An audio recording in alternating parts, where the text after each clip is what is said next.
pembayaran pajak. Nah, ini sistem kami tadinya nggak ada seperti itu, sekarang sudah mulai ada dan ini baru nih, namanya Hak Cipta Online.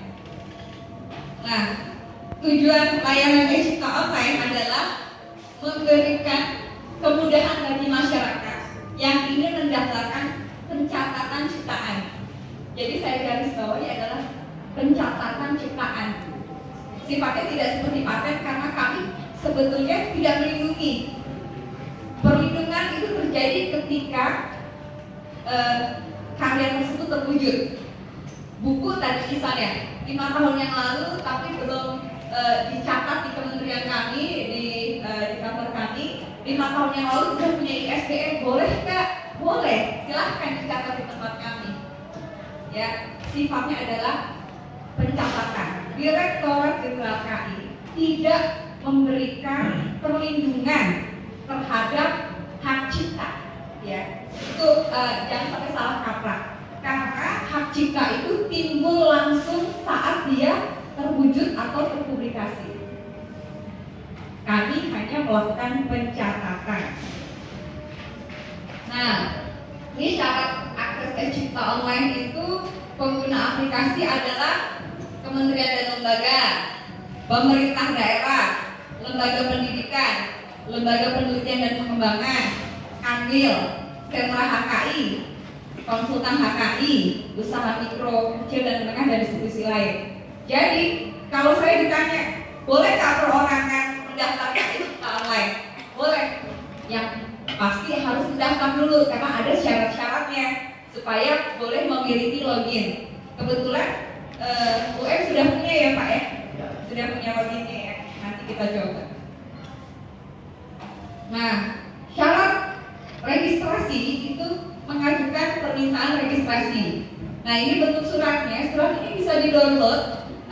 Contohnya dari website kami, nanti saya tunjukkan gitu ya. Nah, ini apa namanya? Isinya apa sih? Sebetulnya isinya simpel aja. Nama, asal instansi, alamat email gitu ya. Ini gunanya nanti untuk mendapatkan login. Makanya butuh alamat email. Nah, ada dua tadi surat pengajuan, yang ini surat pernyataan. Nah, ini sebetulnya itu surat pernyataan itu untuk seperti kalau pihak ini mewakili orang-orang tertentu. Katakanlah UM, dia harus membuat 2 surat, yaitu tadi surat pengajuan dan surat pernyataan. Karena apa? Karena ini adalah semacam kuasa yang diberikan dari perorangan ya terhadap UM atau pengelola haknya itu untuk mengajukan pencatatan ciptaan. Nah, ini bentuk suratnya seperti ini gitu ya. Ini bisa di-download dari website kami. Nah, mengakses hak cipta ini siapa saja itu tadi dapat diakses oleh seluruh masyarakat ya. Jadi nanti ketika sudah punya login itu tahu apa saja yang sudah didaftarkan. Nah, tata caranya ini kita teorinya dulu, nanti sebentar lagi masuk ya.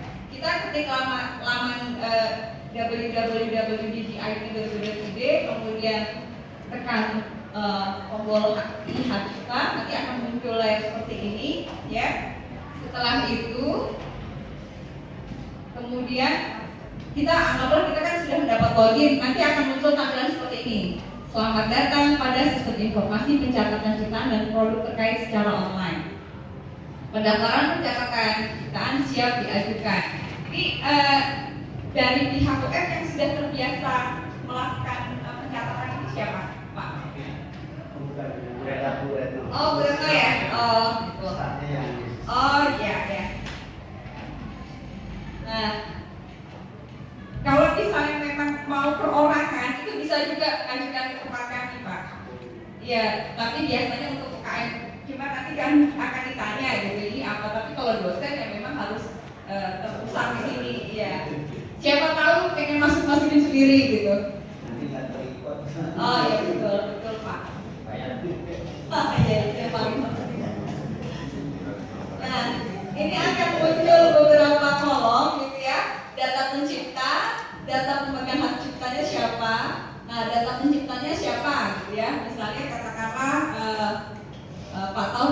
ya, alamatnya gimana, kewarganegaraan, kemudian aksinya apa. Ini data ini bisa ditambah, jadi data pencipta itu bisa beberapa, ya. Pun begitu juga dengan data pemegang hak cipta itu bisa beberapa, nggak cuma satu.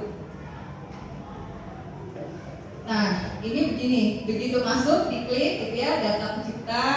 Nah, ini alamat ditulis semuanya lengkap. Yang ada bintang merah itu wajib diisi. Nah, ada 6 kolom isian yang harus dilengkapi, ya. Data pencipta, data pemegang hak cipta, kuasa, jenis dan judul ciptaan, tanggal dan tempat diumumkan pertama kali. Yang keenam, lampiran itu berupa file-filenya. Nah, tanggal dan tempat diumumkan pertama kali ini penting Pak Bu. Kenapa? Karena ketika nanti muncul sengketa, yang kita lihat itu tadi originalitas. Sehingga siapa yang terikat terlebih dahulu itu pertama kali mengumumkan itu. Jadi bukan siapa duluan yang melakukan pencatatan itu bukan, tapi adalah siapa yang pertama kali mengumumkan. Bukti-bukti itu misalnya kayak gini. Di sini kan ada fakultas sastra ya. Ya, katakanlah ada puisi-puisi gitu pertama kali dipublish. Nah, itu apa namanya? Mungkin reportnya katakanlah kalau masuk koran tolong dicatat gitu ya, didokumentasikan. Nah, ini apa namanya, data pencipta ditambahkan ya. Nah, ini bisa diupdate dan bisa juga dihapus ya. Jadi artinya sebelum nanti melakukan pembayaran, data-data ini masih bisa berubah atau ditambahkan.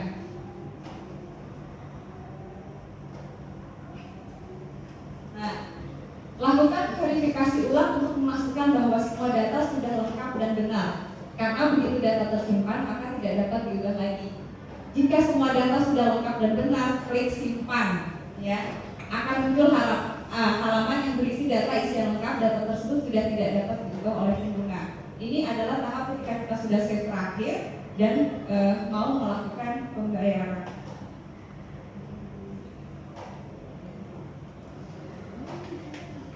Nah, nanti akan muncul begini data yang sudah disimpan itu, ya. Ini yang sudah tidak bisa berubah. Nah, setelah itu akan muncul apa namanya? Nanti ada pemberitahuan lewat email ya. Berapa jumlah yang dibayarkan dan bagaimana proses kemudian. Nah, setelah dibayarkan ya, setelah kita itu nanti akan dapat semacam kode ya. Nah, kode itu nanti akan kita masukkan ke sini ya. Nah, di sini data pemohon akan muncul di aplikasi setelah ada apa namanya pembayaran, karena kita terhubung dengan bank persepsi ya. Di antaranya ada Bank Mandiri, Bank BRI, bank-bank pemerintah ya. Kemudian petugas akan mengapprove dan tadi yang sudah sudah dicatatkan tadi akan diperiksa oleh petugas di kantor kami. Nah, setelah itu ya, setelah tahapan itu bisa dilalui, baru kita lihat apakah sistem sudah mendeteksi bahwa sudah lunas gitu ya. Nah, ketika sudah lunas, baru kita bisa mencetak sertifikat pencatatan. Ketika sudah diterima oleh petugas di kita, dianggap sudah lolos ya, baru kemudian bisa cetak sertifikat. Cetak sertifikatnya dilakukan sendiri, tidak perlu datang ke tempat kami. Nah, ini bentuk sertifikatnya. Nah, terkait dengan pembayaran tadi ya, tadi melalui elektronik ya, akan dikirim via email ya. Sistem pembayarannya ini ada ke beberapa bank ya. Ini banknya ada BRI, BNI cukup banyak ya. Ini kalau lewat itu di mana ada yang punya fitur-fitur yang lain yang lewat ATM itu baru bisa BRI, kemudian BNI, Bank Mandiri. bank pemerintah yang bisa. Bank Jawa Timur juga bisa Pak Bu, kebetulan kan di sini di Jawa Timur. Kalau bank yang lain masih lewat aja. Masih bayar. Oh iya. Nah ini menu-menunya gitu ya. Kalau misalnya ini sebetulnya mungkin Pak Rukto kali ya yang harusnya. Iya. Nah ini siapa tahu untuk regenerasi. Kemudian ini apa namanya cara pembayaran di ATM ini seperti ini ya. Sama lah seperti kita apa maksudnya mau mentransfer atau melakukan pembayaran apa top up Gojek gitu kan bisa gitu juga. Nah ini saya ada video sedikit yang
mencantumkan di situ misalnya bahwa di urainya bahwa di jurus kesekian ininya begini gitu kan ya. Nah itu nanti jangan salah kalau yang lain itu kamu di punya saya gitu kan. Nah pencatatan ini walaupun tidak melindungi ya, tidak melindungi karena yang tadi itu wujud itu sudah dianggap terlindungi dengan sendirinya. Tapi ketika ada kasus gitu ya, nah itu tetap kita punya pijakan ya, dan pijakan itu penting gitu karena sekarang semuanya by evidence semua gitu ya. Itu tadi kalau seni gerak ya, saya pernah punya pengalaman itu dengan ini ada kayak apa sih namanya, ada kan kalau di batik misalnya, batik itu pemerintah daerah itu sekarang berlomba-lomba ya mendaftarkan melakukan pencatatan terhadap cipta ini ya. Kenapa? Karena misalnya batiknya Solo misalnya warnanya kan cenderung kalem-kalem gitu. Kemudian kalau batik pesisir warnanya mencrang-mencrang gitu ya. Tapi kan batik pesisir ada cerkor, kemudian ada mana lagi. Nah itu ketika tidak tercatat dengan baik, misalnya ada motif yang mirip gitu kan, itu nanti jadi berantem Pak. Itu pernah gitu ya. Itu pernah juga gitu loh, ini pernah di tempat kami dulu gitu. Nah, ketika kita melakukan pencatatan dokumentasi dengan baik, pasti kita tetap lebih beruntung Pak gitu. Karena ya kamu buktinya mana? Saya udah duluan. Minimal ketika diputus itu ada itikat baik kita melakukan pencatatan. Itu begitu. Karena nanti biasanya kalau ada kasus, hakim itu tetap menilai itikat baik. Betul itu penting. Iya, di batik itu tetap juga harus ada deskripsi. Ya. Apa itu? Ya kan? Ya, Ya. Misalnya di misalnya gini, apa namanya, motif batik parang apa gitu ya. Kemudian apa namanya, berwarna coklat dengan motif terdiri dari bunga-bunga apa misalnya, nah itu. Nah, dan itu tetap dimasukkan motif batiknya, kan di gambarnya ada, diupload ke sistem kita. Nah itu nanti kan jadi kelihatan berbeda. Oh iya ternyata memang batik Solo sama batik Jogja beda gitu. Nah itu tetap bisa apa mendapatkan sertifikat.